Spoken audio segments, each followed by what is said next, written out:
Pune जिल्ह्यामधल्या top 9 बातम्यांचा आता आढावा घेऊया. पुण्याच्या बोरमधील कापूर होळ इथे शिवसेना शिंदे गटाकडून जितेंद्र आव्हाडांच्या विरोधात आंदोलन. आव्हाडांच्या फोटोला जोडे मारून निषेध. पुण्यातल्या मनसेच्या अनेक पदाधिकाऱ्यांचा भाजपमध्ये प्रवेश. चंद्रशेखर बावनकुळे यांच्या उपस्थितीमध्ये मंदार बलकवडे यांच्यासह कार्यकर्त्यांचा भाजपमध्ये प्रवेश.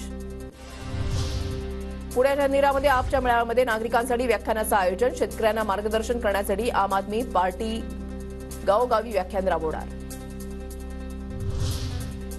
पिंपरी चिंचवड शहराच्या विविध भागामध्ये हलक्या ते मध्यम स्वरूपाचा पाऊस. चाकणमध्ये अवकाळीचा जोरदार पाऊस. शेतामधील कांदा पिकाला अवकाळीचा फटका बसणार. पुण्याच्या मुळशीमध्ये पत्रकार संघाकडून महिलांसाठी प्रशिक्षण शिबिराचं आयोजन. शिबिरामध्ये महिलांचा उत्स्फूर्त सहभाग.